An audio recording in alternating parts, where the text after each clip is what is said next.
What's up, everybody? It's Jimmy Grapponi here with the CLT Life. We're bringing the stories of local businesses to the communities that they serve. And today I'm talking to Kevin Priest. He's the owner of BagelGram in North Carolina. I first found out about BagelGram a couple of months ago. My wife actually found you going on Instagram and said, "Oh my gosh, they're delivering bagels to our neighborhood." And we're big bagel snobs. So you passed the test. I reached out to you immediately after that and wanted to have a conversation with you. So thanks for joining me today. My pleasure. Thank you, Jimmy. Cool. So tell me a little bit about BagelGram, how you came up with the concept, and what was your background before you started BagelGram? Well, I've always had a passion for cooking. I found a passion for it when I was 14. And from that day on, I was engulfed in culinary up until I was about 22. And I went to culinary school and was in culinary all throughout high school, all 4 years. And my mom's a great chef. My uncle's a great chef. And so all these people influenced me throughout my life to be a chef. And over time, I realized that I didn't want to be in the industry completely, every night working until 3 a.m. and whatnot.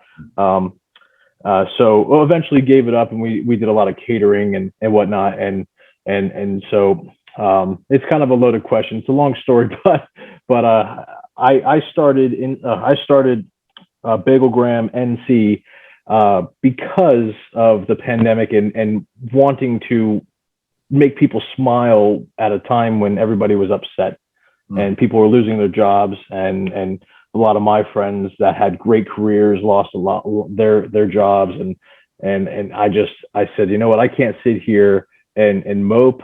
I lost my job also, and so did my wife. And I said, let's do something that keeps us busy, keeps us engaged. Moving here to North Carolina from Florida, I wanted to be more part of a community that would welcome me and that smile when I come around. Growing up in South Florida, I don't know if you've been there much, but it's not necessarily the happiest place in the world. It's beautiful and it's great to live there, and have family and friends there. But a lot of our family and friends moved away. So we decided to move away, and we wanted to start our own thing and do our own thing. So when the pandemic happened, I had already been making bagels for a couple of years and really had been tweaking my recipe to make it the way I wanted, to make it the bagel that I grew up with. I grew up it's kind of crazy. Did you grow up in Florida, or did you grow up in New York? Or did you grow up, where'd you grow up? No, never New York. I'm not a New Yorker. I'm 40 years in South Florida. I'm actually a 4th generation Floridian. And so my neighbor growing up was a bagel maker. And so when I was probably 7 or 8 years old, he used to take us to his restaurant and take us in the back kitchen and show us how to make bagels from scratch, how they do it in New York. Mm-hmm. And I was amazed. I was just blown away. And so I think that's what triggered a lot of my interest for cooking. Plus watching my mom. My mom never left the kitchen ever. And so I always enjoyed watching her. And it's a really crazy story. We're sitting in the house one night before we moved here to North Carolina, and I said to my wife, "What could we do? I've always been an entrepreneur. I've always been in sales for a long time, e-commerce for 20 years. So I have a computer background also. I have a computer degree also. So put all that right, and I make bagels. But if you put that all together, I run a e-commerce site. I run a Instagram and Facebook social media accounts, for the company, and then I also make all the dough and the bagels, weekly, all by myself, with the help of my daughter every now and then. So how many bagels are you making each week? And to piggyback on this too, how many bagels are you making? How many are you delivering, and how do you decide you're going to be delivering them each week? Well, we're at a point. So the most I ever made was 1,000 in a week. Okay. And that was back during the holidays, during Christmas time and Hanukkah, New Year's. And that was amazing. That was just a whirlwind, and that taught me so much. And that really showed me what I can do. So once I did that, I started cutting back a little bit because it did slow down after the first of the year. Of course, everybody, the excitement kind of calms down. So now I'm doing about 700 bagels a week. It can go up and down depending on what's going on. During spring break, it slowed down a lot because a lot of people went to the beach and then they went away. And that was right when the pandemic kind of supposedly ended and the government allowed everybody to open back up. So it slowed down a lot. So let's just say this week right now I'm preparing, I will have made 560 bagels by the time the end of the week comes, and that's a little on the low end. I try to keep it around 650, 700, and that keeps us in the green to, stay alive, pay bills, keep it going. Yeah. How do you choose where they deliver? Because my understanding, and correct me if I'm wrong, but my understanding is you select a neighborhood and say, hey, we're going to be in this neighborhood this week. Place your orders. Right. Is it like that, or can anybody just go on and say, hey, we want to get some bagels from you this week? Well, Wednesday and Saturday was how it all started. I told everybody, if you would like to place an order for Saturday or Wednesday morning, I'll be happy to deliver to you. And it's around where the original kitchen was in Matthews. So we would start in Matthews, and then we would drive south to Monroe, North Monroe, and then go over to Union County, and then go up to Mint Hill. Hey, baby girl. Is that your little helper right there? Yeah, this is Olivia. You want to wave again? You say hi, Jimmy. Hi, Olivia. He says hi. He says hi. All right, go have fun. I'll just paraphrase. We start in Matthews, and we head down to North Monroe through Stallings and Weddington area, and then we go back. Then we go over to Union County area, and then back up to Mint Hill, and that's our main delivery area. So it's a big U shape, and over time that's what we stuck with. And every now and then I'll go reverse, and so just because some people, it's about a 3-hour round trip when I have a full delivery day, and so some people, it's nice. It's nice to be able to go to Mint Hill earlier in the morning instead of making them wait until 11 o'clock to get their bagels. Right. But we also, we come down to Waxhaw, we come down to Lancaster. And that all started when people started saying, hey, would you come down a little further to Newtown area, and then into Weddington, and then into Waxhaw, and then people in Lancaster. I guess is that where you live, in that area? Yeah, Indian Land. We're right in our neighborhood is right borders on Waxhaw. So okay. Yeah. So we started going down there, and I've been to, is it Bridge Mill? Is that in that area? Millbridge. Millbridge down here in Waxhaw. Yeah. Yeah. So we come down there. I know I could do a better job of advertising and marketing, but we come down there the first and third Wednesday of every month. We're in Waxhaw. And I try to keep that true. I try to do that for everybody. But Wednesdays have turned into a slower day. And so what I've tried to do is incorporate, say, a larger neighborhood that's inside Charlotte. And I'll say, hey, everybody, would you like me to come to your neighborhood on this day? And I'll go deliver half here and half to that neighborhood. Or where do you ask put somebody. that out? Do you just put that out on Instagram and get responses? Yeah. Oh yeah, for sure. I'll post on Instagram and Facebook at the same time, and let everybody know. I try to do updates as much as possible. It's kind of funny, when the business is slow, you have all that time to do all this social media marketing. But when the business is busy, you can't do anything, and then people go, "Are you still doing this?" And you say, "I'm doing this." Yeah. Being in real estate, I call it working on the business versus working in the business. Okay. Yeah. You have to make sure you always keep that marketing and that communication going. So that's right. In contact with your people. Yeah, I definitely try. I find that every time I go, I say, hey, I'm rolling bagels tonight, and I'm getting ready for tomorrow morning. That's when the phone starts just beep, beep, beep, beep, beep, and people will have questions, and they want to know, how many bagels need to be ordered, what time I'll show up, if I'll deliver to somewhere, when's the next time, like you asked the other day, when's the next time you're coming down my way to Waxhaw? And I didn't see that message until 2 days later, and I felt bad because we were just down there. Oh man!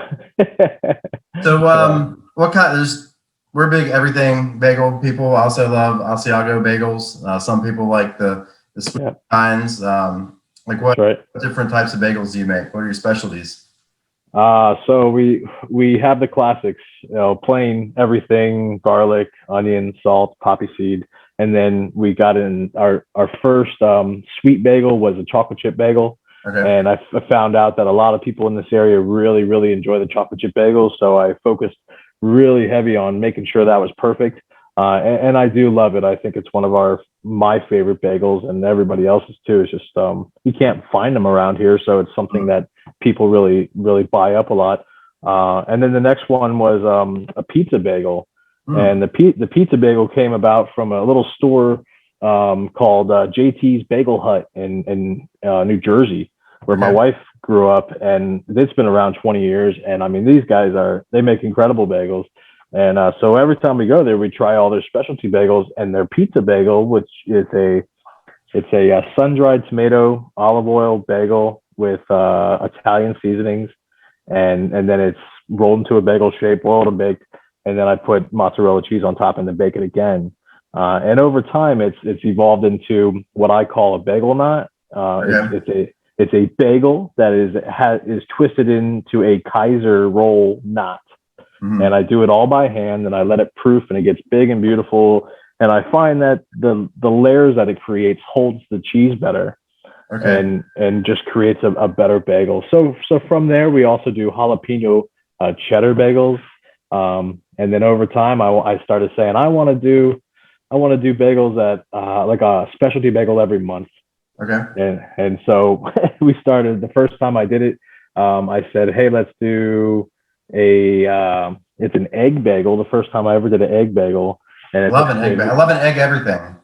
Yeah, me too. Bagel. Yep. They're gonna come to. I'm gonna start backing off a little bit, and instead of like covering things up, we turn the egg bagel into a French toast bagel. Oh. And I said, let's back it off. Let's take the cinnamon out. Let's take the syrup off. Let's take the sugar off the top, and now we're just gonna leave it as an egg bagel. And then I'm taking it even further for Mother's Day. Here's a fun one for Mother's Day. I haven't announced it yet. It's mothers love breakfast in bed. So we're gonna do a egg bagel that's twisted, and has bacon and cheese powder inside of it. Oh, and wow. so it should be this nice big beautiful bagel that just has creamy richness inside of it. And I'll put a little bit of cheese on top and a little bit of bacon, bits on top just to make it beautiful. And we're going to do that alongside our French toast bagel again too. So we're hoping that really takes off. We're thinking about putting together a package, and then like we did for Valentine's Day, we put together a nice big package for people, and they just have a one button checkout. They don't have to think about what how many bagels, what flavors. It's just a package. And there you go. That reminds me of with the creativity that you have. It reminds me of what a lot of donut makers do. So now it used to just be all you could get was a glaze or chocolate eclair or whatever. Now you can get bacon on top of a donut now. Yes, I love those. And there's so many different varieties. So to hear that creativity with bagels is something that's really cool. So yeah, it keeps us going. I'm a very creative person, and this is really a great outlet for me. So we'll keep, I have a list. I could show you the list. It's forever. It's been growing forever. And the next one that we're doing is next month is a cherry.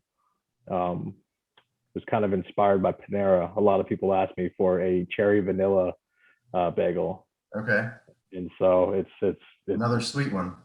Madagascar. Oh, I believe it will be sweet. Yeah, it's organic cherries and amazing Madagascar bean paste, vanilla bean paste. Okay. And so it's going to be incredible. I mean, I looked up the ingredients for Panera, and I said, oh God, these guys, I'm not too thrilled with what they're putting in it. So I'm happy to go the real clean way, and I'm really excited to try it, because we did dark chocolate cranberry this month, and we're coming up on the end of it, and that was an incredible bagel too. It turned out really well, and people love that one. So lots of flavors. Yeah. So you started up, you created your business, in the midst of a pandemic, and even what's even more exciting and inspiring is that you created it because of this pandemic. So right, you've been around for, I guess, about a year now. Yes. What are your plans, or what are your visions, your goals for the future? So what's BagelGram going to look like a year from now, but even bigger, 5 years from now? Okay. So originally we wanted a hole in the wall shop where people can come in and hang out. I'm a people person, and that's what I wanted. Yeah. Now because of COVID and the things you have to do to protect people, keep people healthy, it will transition into perhaps a storefront that's not on the main road. I kind of want it behind buildings, so it's we can still do our thing and not be rushed by people coming in and wanting to talk and hang out. As much as I want that, I feel the business really should be the delivery service. I think you have to focus on what it originally was. I'm taking a cue from a lot of stuff that happened in South Florida before we left. There was a company there that was just delivering snacks and drinks to people on their lunch break or whatever the case. And they turned into a huge delivery service, delivering anything you want. You name it, they'll go buy it, they'll bring it to you. Wow. And so for me, I was thinking to myself, I love to drive. I'm a driver. I'll drive anytime, anywhere, no matter how long it is, and never get tired. And so that's kind of the idea, is that I don't mind driving around 3 hours 3 times a week to deliver bagels. It actually energizes me because it's beautiful here and it's gorgeous, and the roads are easy. And I stay away from the traffic jams. I've gotten really good at that. And 45 gets really busy, right? Yeah. I fly over or fly under 485 and go around it all. But anyways, that's the big picture is to keep finding products that I can provide to people that will help them if they need somebody to deliver it to them, and not just shipped, not just all these other companies that you go to the grocery store and you do a whole day of grocery. It's more like I'm getting bagels delivered, and you know what? They have iced coffee in a can. They have cream cheese. They have, maybe a block of cheese, whatever the case.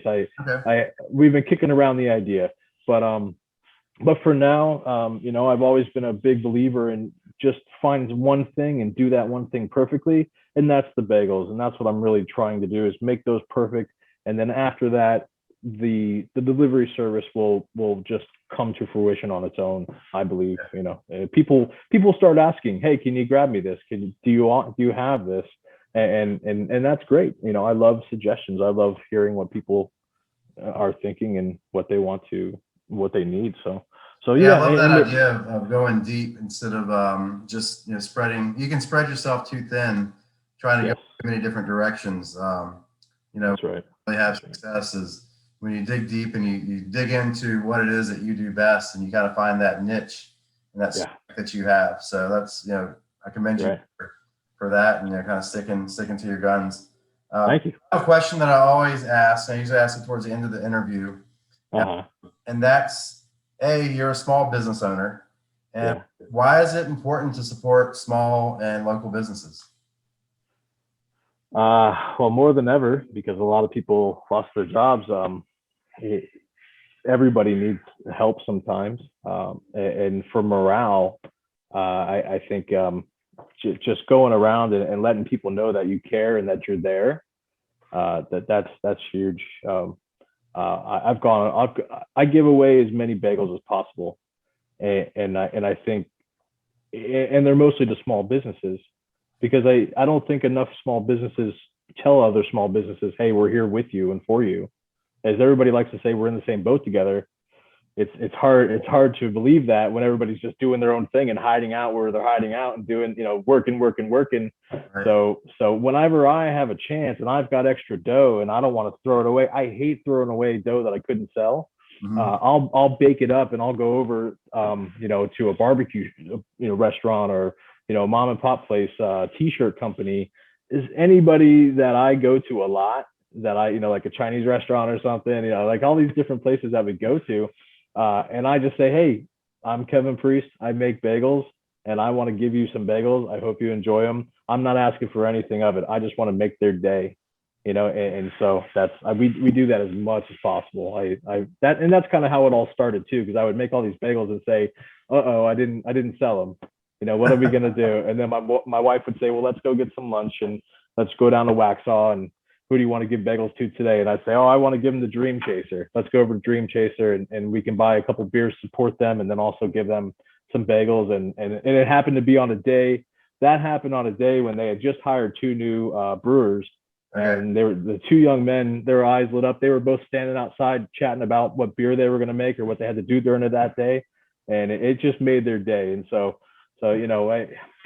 it's not just money support, but it's also friendly support and either a shoulder to lean on and I've offered my services to many, many people saying, hey, if you need help, I've got the time. Take me while you got me because if I get too busy, I might not be around anymore. Right. But yeah, it's very important. You have to. That's why we moved here, because I wanted to be in a community that was more than just people retired and hanging out. No one had ambition in South Florida. Right. Here, everybody has ambition. Everybody is interested in bettering their lives, and they look at everybody else saying, "Are you doing it too? And if you're not, come with me. I'll help you." And so that's what I love about that. Everybody's been so supportive, giving me great ideas, giving me coupons for U.S. foods. People lend their knowledge and say, you should go here. You should try this. You can get a better deal here. I sold bagels to a lady who said, I sell delivery bags and I can get you a great deal. So that became our delivery bag person, so it's all about community and connection and, totally. Yes. We love it here, Jimmy. We do. That's awesome. We're happy. We're certainly happy that you're here as well. So thanks. Thank you. I really appreciate you taking some time to tell me your story and get to know you better, and also get to know more about BagelGram. And thanks everybody who took the time to watch this video to learn more about BagelGram. And I look forward to more videos as we continue to share stories with local business owners throughout the Charlotte area. Take care. We'll see you soon. Thanks. Great. Thank you, Jimmy. Bye-bye. Bye-bye.